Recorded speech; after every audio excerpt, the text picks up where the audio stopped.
La misión de la iglesia es anunciar que hay un Dios de amor, un Dios que trae respuestas. Jesús, que es el que nos perdona, nos restaura, pero también que nos ama de tal manera que quiere hacer algo poderoso, una transformación en cada corazón. Cuando Jesús nos transforma, ya no volvemos a ser las mismas personas. Mire, les voy a contar, ayer le contaba a las personas, los que vinieron a la reunión a las 18 horas ayer, que cuando yo me convertí, hace varios siglos atrás, cuando era joven, me convertí como primera generación de cristianos en mi familia. Es decir, yo no tenía el testimonio de los abuelos, de los padres. Mi mamá recibió al Señor cuando yo era adolescente y, por supuesto, ella no había conocido al Señor antes porque nació en una familia cristiana. Así que yo toda mi vida, como toda persona, viví de una manera mundana, por así decirlo. Todos éramos mundanos, ¿no? Porque cada uno de nosotros, sin Cristo, vivíamos perdidos, por cuanto todos pecaron, están destituidos de la gloria de Dios. Entonces, o somos cristianos, o somos discípulos, o vivimos fuera del Señor, ignorando las cosas del Señor. Y yo ignoraba las cosas de Dios, hasta que un día me pasó algo. Yo ya había terminado la secundaria. ¿Cómo siente una persona lejos de Dios? ¿Cómo se da cuenta? ¿Cuál es el síntoma de una desnutrición o deshidratación espiritual? Jesús dijo, si alguno tiene sed, venga a mí y beba. Quiere decir que la prioridad espiritual de cada persona es sed de Dios, pero no sabe cómo canalizarla.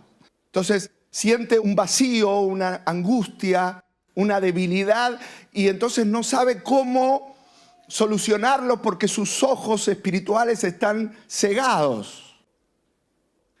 Y yo sentía ese vacío en el corazón, a pesar de ser un buen hijo y de estudiar y de desarrollar mi adolescencia de una manera normal.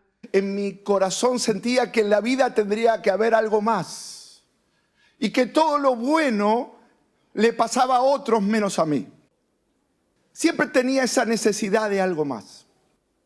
Bueno, un día, ya terminando la secundaria y preparándome para estudiar en la universidad, empecé a trabajar en el centro de la ciudad de Buenos Aires, en la calle Florida, en un frigorífico, en unas oficinas.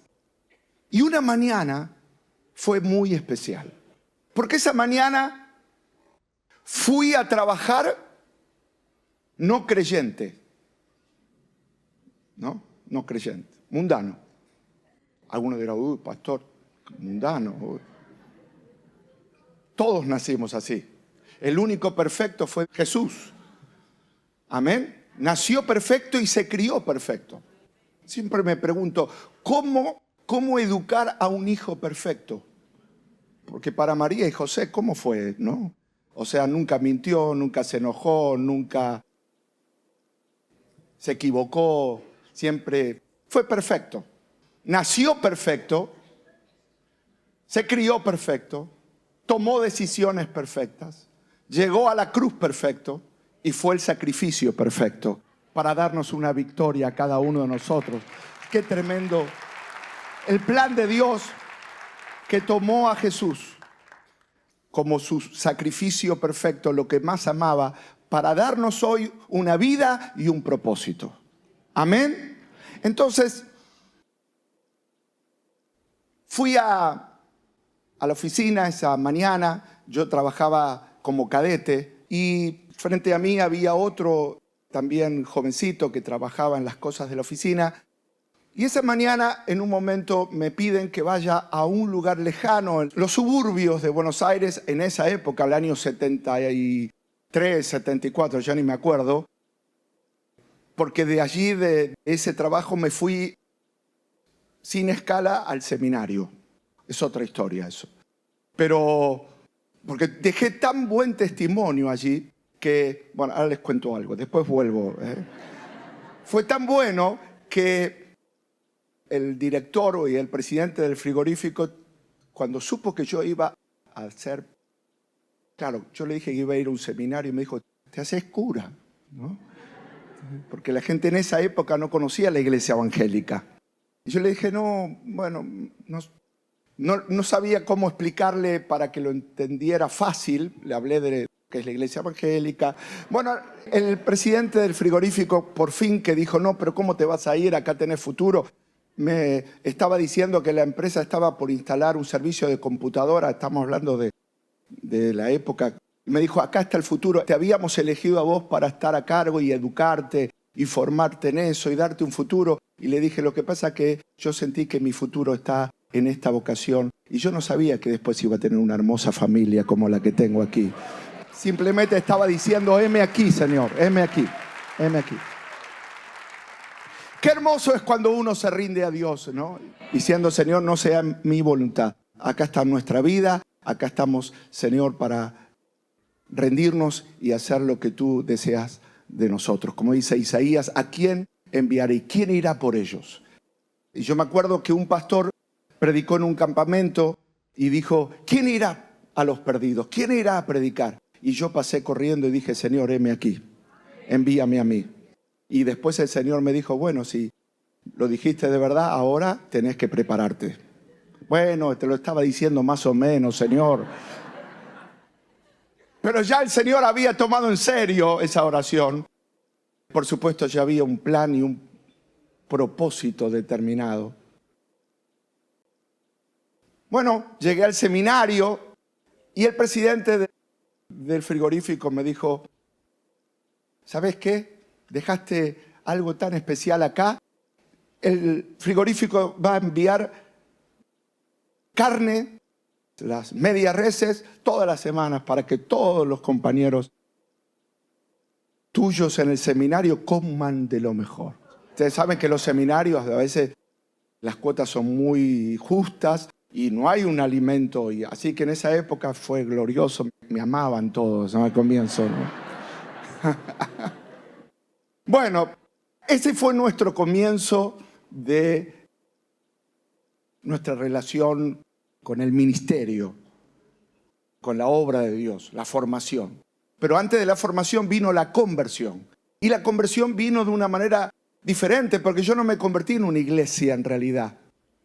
Me convertí en la calle. Ese día, la oficina me dijo, Claudio, tenés que ir a hacer un trámite a un lugar lejano, a otro frigorífico que, no sé, tenía que llevar unos papeles. Fui allí, lejos era. En esa época no había mucho lugar todavía poblado. Así que cuando fui allí, resulta que estaba cerrado todas las dependencias de las oficinas. Me dijeron, tiene que esperar en algún lugar, no acá.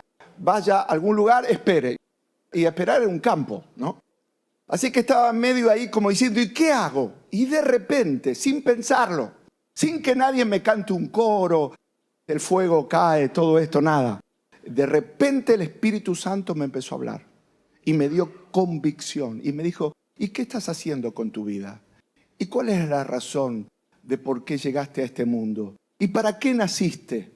Todas preguntas que normalmente un predicador hace aquí, antes de hacer una invitación al altar. Pero en este caso lo hizo el Espíritu Santo, porque la Biblia dice que el Espíritu Santo trae esa convicción. ¿Qué vas a hacer con tu vida? ¿Vas a seguir siempre así? ¿Eso es todo para el resto de tu vida? Y yo le empecé a decir, no, Señor, tiene que haber algo más. Y entonces me dijo, abrí tu corazón, porque Jesús es una realidad. Y yo dije, no sé cómo abrir el corazón, pero si es una realidad, Jesús, ven a mi corazón. Y de repente, como esta luz, de repente algo pasó. No es que lo sentí algo, un viento, un calor, pero de repente pasó mi corazón de tener un vacío a estar pleno, de tener dolor a estar sano, de estar decaído a tener ánimo. No sé, la nueva vida. Salí mundano, volví convertido. Me acuerdo que tomé el colectivo de regreso al centro y el colectivero estaba, en esa época, ¿se acuerdan? Los colectiveros paraban, cortaban el boleto, daban el cambio. Mucho trabajo. Y el tráfico. Algunos a veces estaban un poquito nerviosos y no sé por qué razón me gritó, me trató mal. Y yo le dije, no hay problema, Jesús le ama, no sé. El hombre me miró como diciendo, ¿qué le pasa a este, no? Entonces volví a la oficina, me senté y el que estaba trabajando conmigo tenía una boca que era como una cloaca que hablaba 10 minutos era una palabra potable, lo demás era, no se podía escuchar. Se quejaba de todo y con palabras feas. Y hablaba de todo. Y yo le dije en un momento, me acuerdo como si fuera hasta hoy, le dije, por favor, cuida tus modos. Me molesta tu lenguaje. Y me dijo, ¿qué te pasó?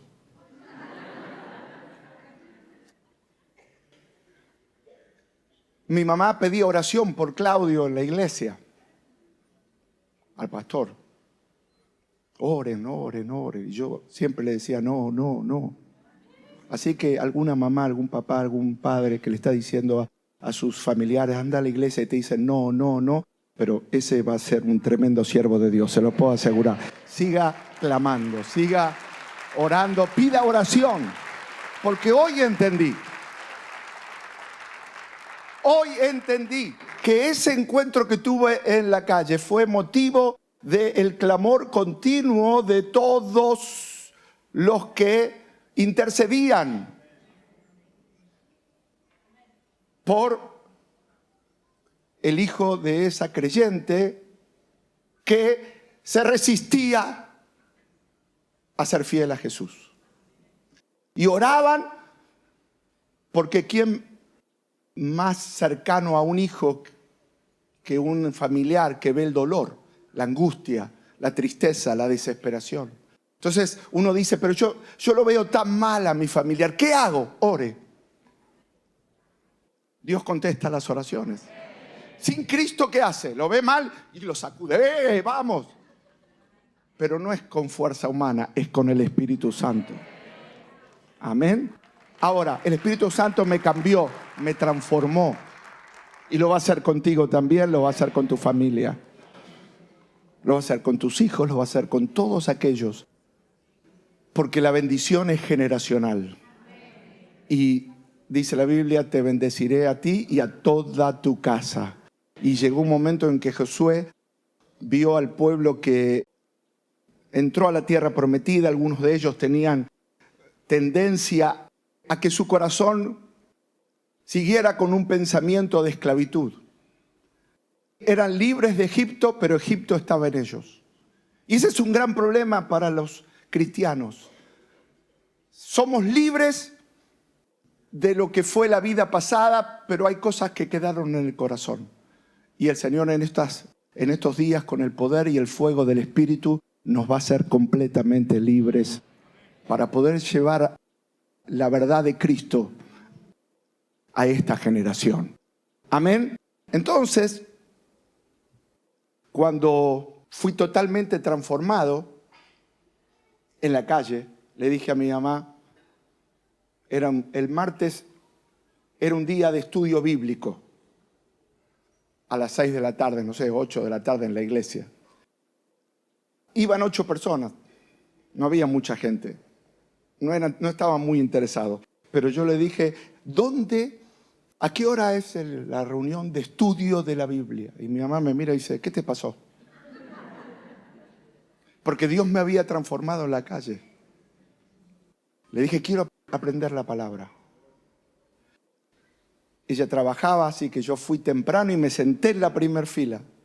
Así, en la primer fila. Le dije, pastor, quiero aprender. El pastor hizo así. Me miraba y no lo podía creer. Porque Dios había hecho la maravilla más grande que puede hacer en una vida. El milagro más tremendo que puede hacer en un corazón es darle una nueva vida. Por eso, cada vez que venimos a la iglesia, yo tengo una gran expectativa. Para mí cada culto es una campaña.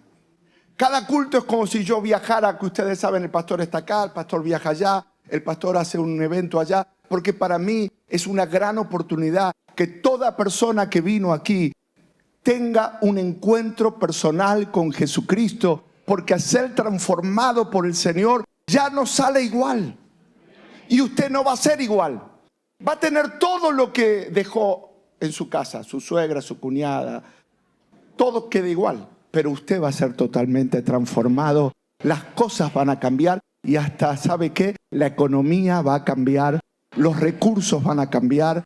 Todo va a ser transformado, porque cuando Jesús entra al corazón es milagroso. Nuestro Cristo es poderoso, milagroso, transformador, sobrenatural. Así que no sé cómo vino hoy, pero hoy vamos a salir llenos del poder sobrenatural del Espíritu Santo. Dios es un Dios que se muestra. Así que tenemos una fe que vale la pena vivir. No es una fe, bueno, soy cristiano, pero trato de ocultarla. No, tengo una fe que vale la pena vivir, porque es la fe que permite que atraiga la atención de Dios. Tu fe atrae la atención de Dios. Porque por fe, Bartimeo comenzó a clamar diciendo: ten misericordia de mí. Y estamos hablando de un camino. Justo yo estuve ahora predicando en Israel. Y nos llevaron a un lugar donde se puede ver Jericó, y 20 kilómetros de desierto está Jerusalén. Y allí, a las afueras de Jericó, en los tiempos de Jesús, había un hombre ciego de nacimiento, necesitado, pero que había oído de Jesús. Y que los milagros y las transformaciones y los testimonios habían generado en ese ciego de nacimiento fe. Porque sin fe es imposible agradar a Dios. Y comenzó a clamar, diciendo: Jesús.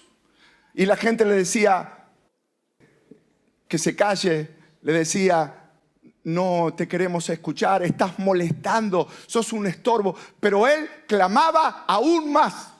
Así que usted vaya a su casa cada vez que está rodeado de gente y ponga música cristiana. Y ponga a Marco Barrientos y a Marco Brunetti y ponga los discos de la iglesia. Y la gente va a decir: ¿pero qué estás escuchando? Estoy escuchando algo que edifica, la palabra de Dios. No me avergüenzo del evangelio, porque es poder de Dios para salvación. Las palabras de Cristo son vida, y vida en abundancia. Tenemos una fe que vale la pena vivir.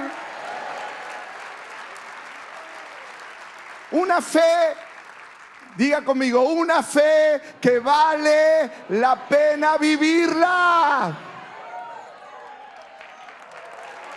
Porque es una fe en un Cristo poderoso.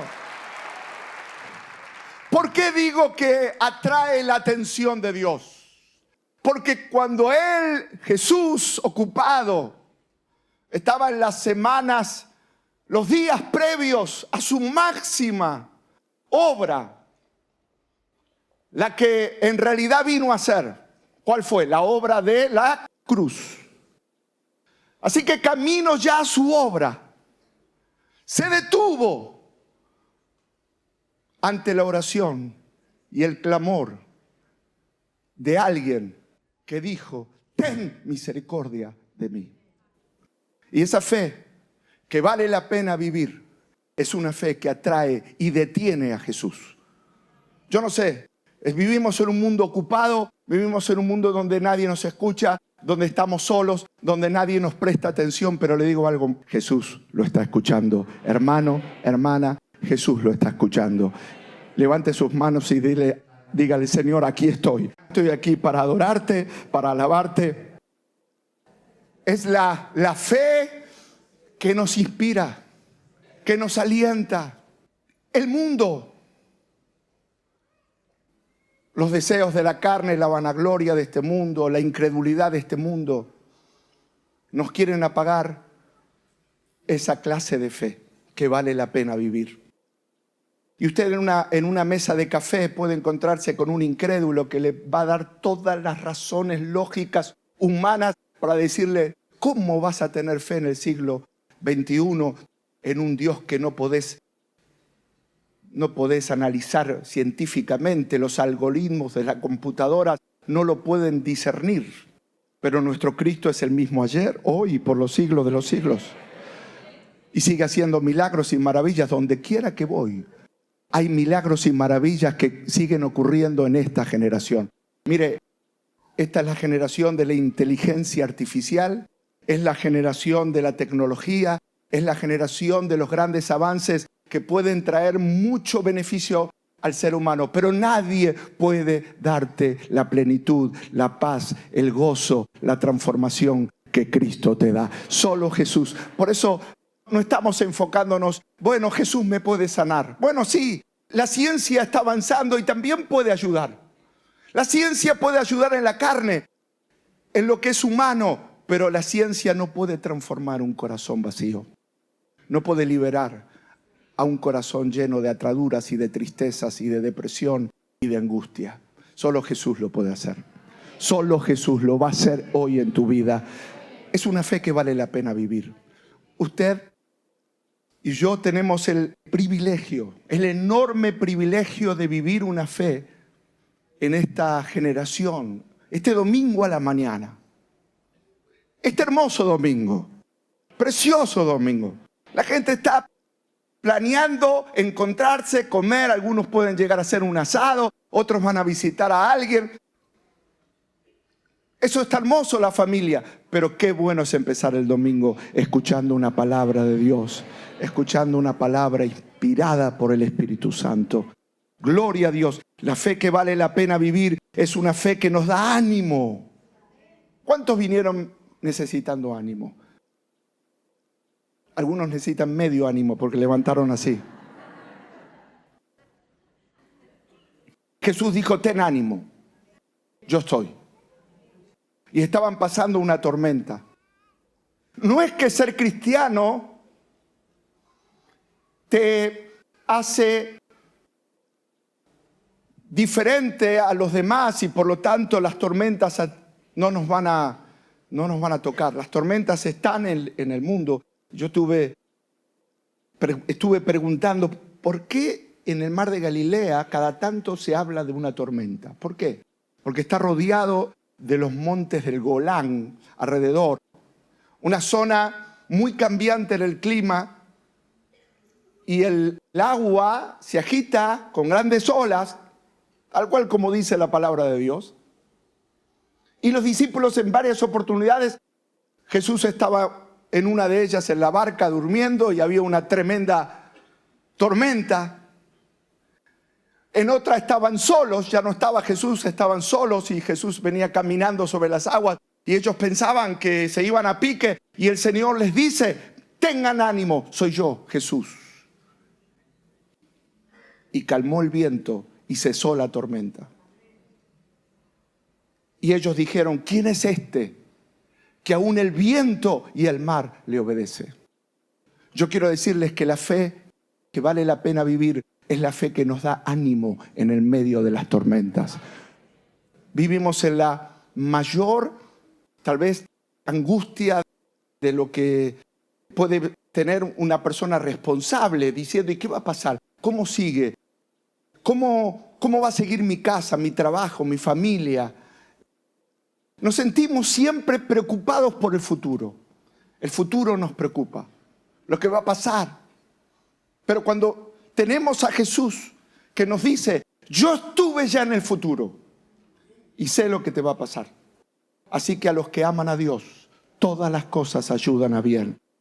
Y aunque te preocupe, y aún las cosas que son difíciles de todo eso, basado en tantas experiencias bíblicas, como en el caso de José, que José era un joven, capaz, inteligente, uno de los hijos de Jacob, parte de la gran nación que Dios había preparado para que a través de esa nación y a través de David, del linaje de David, surgiera el Salvador. Era muy importante que la nación de Israel se mantuviese en Canaán viva, aún en momentos difíciles, porque en los tiempos de José iba a llegar una gran hambre. Y a causa de esa hambre, muchos de ellos iban a desfallecer. ¿Qué hizo Jesús? ¿Qué hizo Dios? Dios preparó que José, uno de los hijos de Jacob, tuviese, humanamente hablando, experiencias difíciles, duras, pero había un plan detrás de eso. El papá le hizo una túnica de colores. En esas épocas las túnicas eran todas estándar, de unos colores tal vez grises, no eran muy elegantes. Y el papá Jacob lo vio a José y dijo, este chico es especial, tiene algo especial, ya lo ve de chiquito, se lo ve diferente a José. Tenía otros hermanos más. Y los hermanos, cuando vieron que el papá le regaló la túnica de colores a él, dice que le tuvieron envidia. No sé si aquí hay algún padre que tiene hijos favoritos. Dice, todos son iguales, pero este me salió burro, este me salió maleducado, este me salió vago, este es bueno. Y después cuando le preguntan, ¿pero vos los querés así? Sí, los quiero todos igual. Así que esto, fíjese que les quede como lección que el favoritismo genera envidia, por más que sean familia. Entonces los hermanos, cuando vieron que José era especial, dijeron, qué lindo José, ven y vamos a pasear José.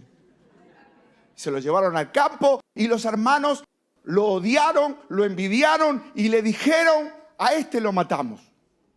Y lo querían matar, literalmente, quitarle la vida. Y uno de ellos dijo, no lo vamos a matar, lo vamos a poner en un pozo, luego lo vamos a vender como esclavo y luego va a llegar a Egipto. Y ahí llegó a Egipto y ahí en la casa de Potifar tuvo también sus problemas, terminó en la cárcel y en la cárcel tuvo otros problemas porque se olvidaron de él. Hasta que el Señor trató con él de tal manera que uno leyendo la historia de José dice, pero pobre joven, tantos problemas en la vida, pero en realidad el Señor lo estaba por poner como un instrumento de recursos, de provisión. Todas las luchas que tuviste en la vida es porque Dios te está formando para ser un depósito de bendición y de abundancia a otros. Ahora, escuche, si usted en el primer pozo dice, Dios no me ama, el pastor todo lo que predicó no se cumplió, no voy más a la iglesia, ¿sabe lo que va a pasar? No va a encontrar todo lo que Dios le dio y se va a quedar en el pozo. Qué silencio, ¿cómo lo tengo que tomar ese silencio? Entonces, ese joven herido, golpeado, ¿cómo pensó en el pozo? Dice, ¿qué mal hice con 17 años? Solo el mal de ponerme el regalo de mi papá y de ser inteligente, tener gracia, de tener un corazón más sincero con Dios. No hice ningún mal. Y me respondieron con golpes. Y algunos se sienten identificados aquí, diciendo, yo desde pequeño o de pequeña no le hice mal a nadie y vine de un golpe a otro golpe hasta que vienes a la iglesia y el Señor te abre los ojos diciendo, muchos de esos problemas en realidad han estado en tu vida, pero de cada uno de ellos te sacó el Señor y de cada uno de ellos has aprendido una lección espiritual y de cada uno de esos golpes y situaciones el Señor te va a formar espiritualmente para ser un depósito de bendición a otros. En los tiempos de Jacob hubo un gran hambre, tal cual como el Señor conocía todo. Finalmente los hermanos de Jacob terminaron yendo a Egipto a buscar comida y encontraron ¿a quién? A José, que era el hombre más importante por debajo del faraón, era el encargado de administrar todos los recursos del país más poderoso del mundo. Pero el Señor lo sacó del pozo, lo sacó de la cárcel, lo sacó del menosprecio y lo levantó. Esa es la fe que vale la pena vivir. Amén. Es la fe que Jesús te ha dado. Y cuando los hermanos fueron y por fin él se dio a conocer, porque al principio lo miraban y no lo conocían, hasta que él les dijo, yo soy José. Porque estaba tan transformado José que ni siquiera lo reconocieron sus hermanos. Estaba cambiado, era otra persona. Y esa es mi oración cada fin de semana. Que todos salgan de las escaleras aquí transformados, llenos de gloria, llenos de poder, lanzados como instrumentos de Dios para una generación hambrienta. Amén. Y los hermanos terminaron diciéndole, bueno, él los ayudó y después trajo al papá. Y los hermanos terminaron, ya no tenían palabras, diciendo, perdón, perdón, te hicimos mal. Y él dijo, no me hicieron mal. El mal que hicieron, en realidad Dios lo permitió para ponerme acá y poder bendecir a la nación de Israel. Si yo no hubiera llegado acá, no hubiese llegado el alimento a Canaán. Y es necesario que la obra continúe. ¿Y sabe por qué usted está hoy aquí? Porque es necesario que la iglesia avance. Es necesario que el reino de Dios siga conquistando Argentina para Cristo. Y el Señor te eligió para grandes cosas. Porque es necesario que la iglesia siga marchando. ¡Aleluya!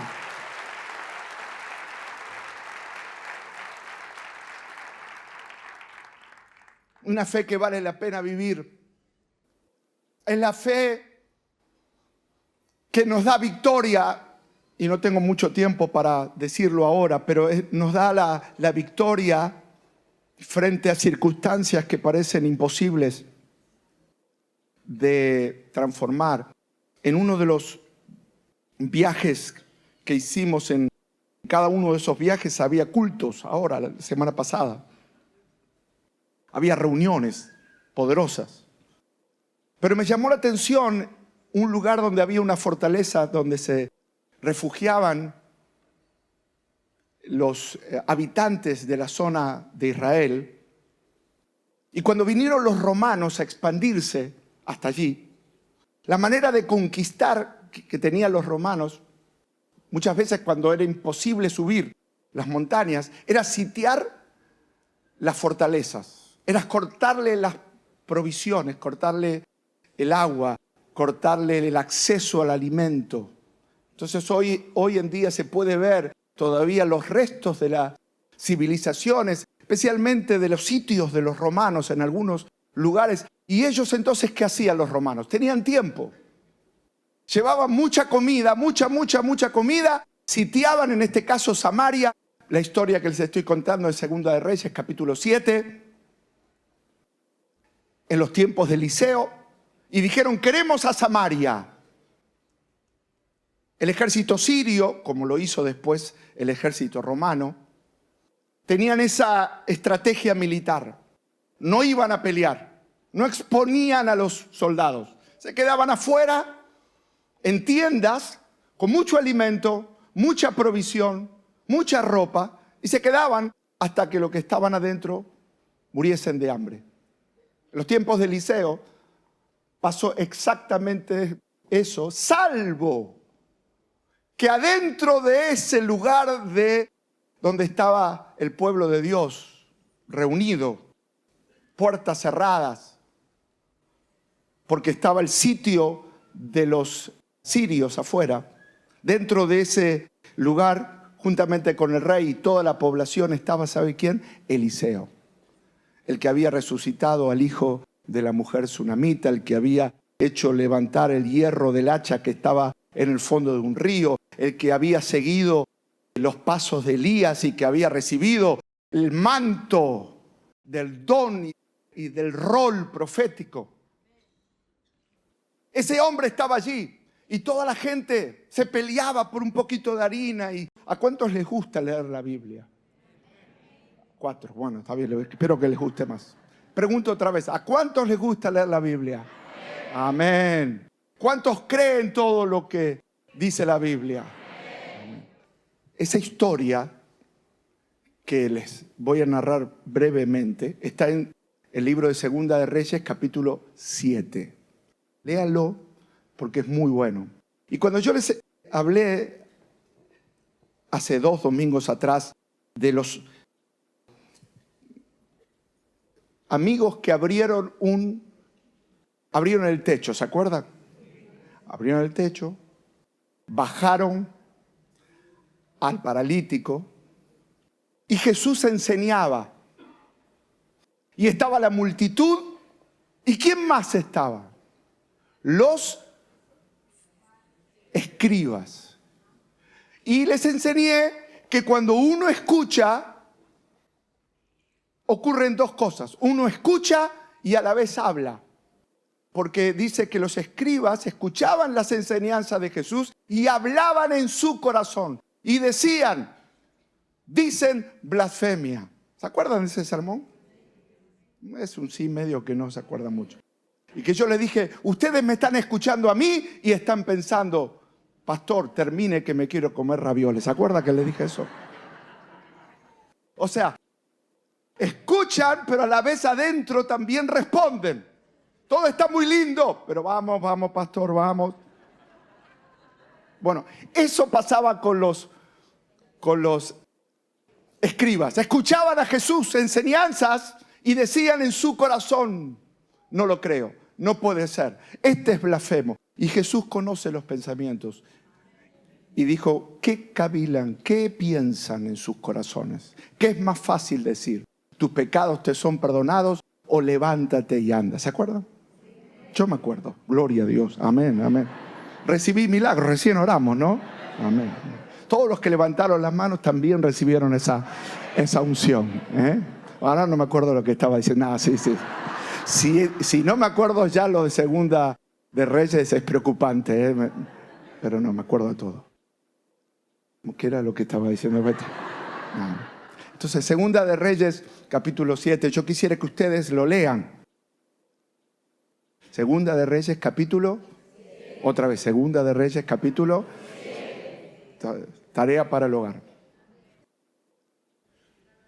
Muy bueno, muy bueno el capítulo. Entonces, en ese capítulo van a ver el precio que pagaban por una cabeza de asno. Bueno, lo va a leer usted después.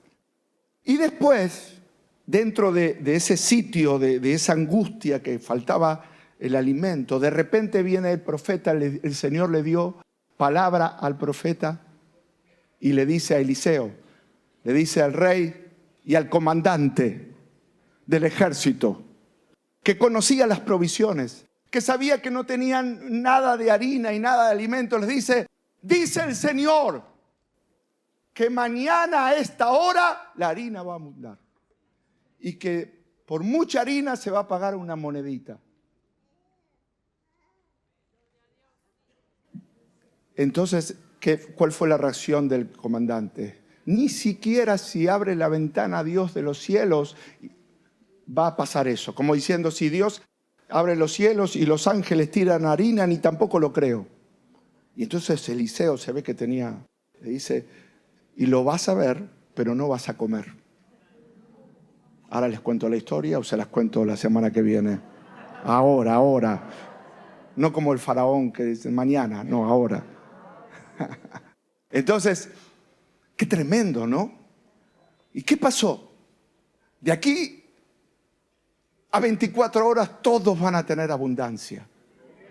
¡Wow! Dijeron. Bueno, eso dice... Gloria, amén. Bueno. Entonces el comandante dijo, es imposible, pero eso era la palabra de Dios. Cuando dijo así, salta el pasaje a otra historia.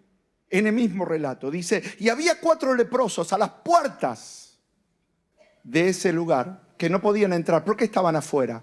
Porque los leprosos, por ley inmunda de lo que era la preservación de la salud de la población, cuando alguien se contaminaba con lepra, tenía que salir de su casa, de su familia, de sus seres queridos, de su trabajo. Tenía que irse. Tenía que vivir afuera. Y los leprosos vivían de la limosna de los que estaban adentro. Y adentro no tenían nada. Así que ellos no se estaban muriendo de hambre. ¿Y sabe lo que dijeron? Dijeron, bueno, nos estamos muriendo de hambre, somos leprosos, nos vamos a morir de igual manera. Así que, ¿por qué no vamos al campamento sirio para ver si nos dan algo de comer? Si nos matan, ya estamos muertos. ¿Y qué pasó? ¿Qué pasó? Lo que pasó, cumpliéndose la palabra del Señor, es que antes que vayan los leprosos, los expertos soldados estaban en sus fogones, en sus espacios, sus carpas, descansando como de vacaciones, esperando que se mueran adentro. Eran muy malvados, no tenían ninguna contemplación. Y estaban ahí hablando de sus hazañas, a cuántos mataron, las cosas que habían vivido, comían, bebían, tenían todo. Y de repente uno, el vigía de ellos, sirio, dice, oigo algo, oigo un ruido. Vienen soldados, sí, son carros. Puedo sentir el sonido del hierro de los carros que están viniendo. Son muchos. Y entonces el comandante dijo, seguramente Israel nos encerró, contactó a los egipcios y a los hititas, que eran otra gente, y nos van a emboscar. ¡Vámonos! Y no había nadie, era un ruido del cielo. El profeta dijo, mañana todos van a comer en abundancia. El comandante se rió, pero el Señor no se ríe. Cuando dice algo es poderoso. ¿Cuántos creen que hay una fe que vale la pena vivir? Es la fe que nos da la victoria. Entonces, wow. Entonces, ¿qué pasó? Adentro estaban muriéndose de hambre, dudando, diciendo, no tenemos salida, llegó nuestro fin. Pero Dios ya les había dado la victoria. Había dos pensamientos. Uno, el pensamiento de Dios, diciendo, yo ya lo hice, lo van a ver. Y el pensamiento nuestro es, Señor, no salgo de mi asombro lo mal que me va, todo está mal, pero el Señor te dice del cielo, pero yo ya lo hice. Ya quebré el poder del enemigo en tu vida. El enemigo huyó.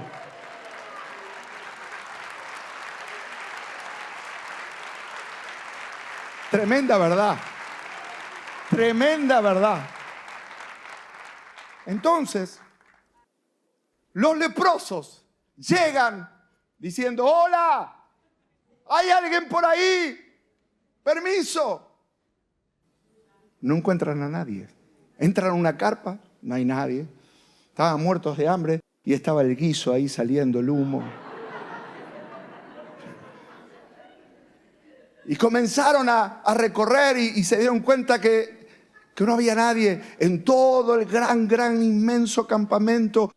Y fueron al depósito y encontraron abundancia de harina, abundancia de alimento. Y comenzaron a comer y empezaron a decir, vamos a guardar, vamos a atesorar, vamos a guardar el oro, vamos a guardar la comida. Vamos a guardar esto porque esto es demasiado bueno para nosotros. Y de repente dijo, pero nos sentimos culpables porque tenemos una gran noticia que contar, que hay alimento en abundancia y nuestros hermanos se están muriendo de hambre. Así que fueron a la medianoche, dije, ni siquiera a la mañana, vamos a la madrugada, vamos a hablar con los que están, los centinelas, vamos a decirles que hay una buena noticia. Y así que fueron y le dijeron lo que estaba pasando. Lo despertaron al rey y el rey, como rey, pensó mal y dijo, no, pero seguramente es una estrategia para que salgamos. Y cuando salimos nos agarran.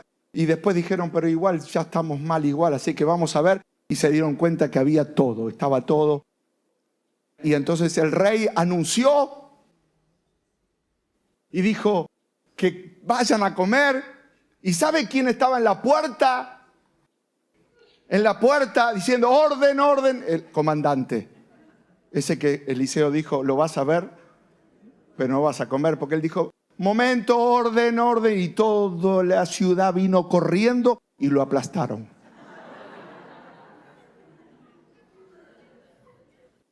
Cuidado, muchachos.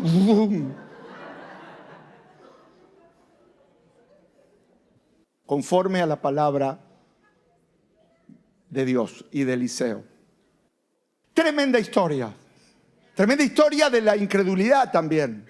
De lo que significa no puede ser, no lo va a hacer, no es lógico, no es posible.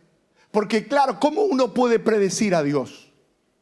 ¿Cómo uno puede decir que Dios va a hacer algo que humanamente no había manera? El ejército estaba encerrado, débil, no tenía nada. ¿Y quién va a pensar que un ejército tan armado va a huir? Lo único lo puede hacer Dios. Bueno, de aquí el Señor también tiene una gran lección para ti. Hermano, créele que el Señor sigue siendo el mismo y cree que la victoria ya está en tu vida. Ya está, ya Dios te ha dado, y que en la casa de nuestro Padre hay abundancia de pan. Aleluya, póngase en pie por favor. Y a su nombre, Padre, te pido que haya abundancia en cada hermano, en cada familia, Señor, que haya abundancia de trabajo, que haya abundancia de oportunidades, que haya abundancia de paz, que haya abundancia de gozo, que haya abundancia del poder del Espíritu Santo, que haya abundancia de milagros. Señor, que hoy tú nos sorprendas. Señor, ese Dios que lo ha hecho posible, porque la Biblia nos habla que Cristo fue a la cruz del Calvario y que siendo nosotros esclavos, apartados de Dios, Cristo vino a este mundo a morir y a darnos la victoria. Señor Jesús, ya nos diste la victoria. Reprendo la oscuridad en cada familia. Reprendo ahora la brujería, la iniquidad familiar, toda obra de hechicería sobre tu casa, todo pacto del diablo de muerte. Señor, toda persona que ha sido maldecida, todo vientre que ha sido maldecido, desde toda su vida sintió el dolor, la tristeza, el rechazo. Padre, tú en la cruz ya nos diste la victoria. No nos vamos a quedar, Señor, desnutridos, tristes, afligidos. Vamos a disfrutar de todo lo que el Padre nos dio. Levante sus manos y reciba. Hermano, míreme por un momento. El pueblo de Israel, el rey dijo: vayan, reciban, tómenle el botín, reciban lo que Jesús les dio. Hoy vamos a recibir todas las bendiciones del cielo. Todos los años de derrota, de tristeza, de fracaso, donde usted se analizaba y se agarraba la cabeza diciendo: no encuentro salida. La salida ya Dios te la dio hoy. Jesús, gracias por la salida. Gracias. Gracias por la salud. Gracias por la salud del cielo. Gracias por el Espíritu Santo. Ven, trae un milagro, Señor. Trae un mover de Dios sobre esta tierra. Trae un mover de Dios sobre cada joven, sobre cada familia, sobre nuestros hijos. ¿Por qué no intercede sobre su casa ahora? Pídale: Dios, salva a mi familia, salva a mis hijos. Pedí por tu papá, pedí por tu hijo, para que sea pastor, para que sea empresario, para que sea una persona de bien y no de mal. Mientras el pueblo estaba en derrota, hubo un hombre llamado Eliseo que estaba conectado con el cielo y le dijo: Señor, muévete hoy. El Señor le habló y le dijo: me voy a mover, y dile al rey que de aquí a mañana todo va a cambiar. ¿Sabes por qué? Porque lucharon ellos, Dios luchó por ellos. Ese Dios pelea por ti también. ¿Cuántos lo creen? Por eso empieza la canción diciendo: todo lo que está muerto se va a levantar, todo lo que está en derrota va a cambiar, todo lo que está enfermo se va a sanar, no en lo físico solo. Toda dolencia, es poderoso el Espíritu Santo, poderoso, poderoso, poderoso, poderoso. Poder de Dios, el poder de Dios. Levante sus manos, pídale, Señor, muévete en mi vida. Pídalo ahora, allá arriba también. El Señor lo va a hacer. Muévete.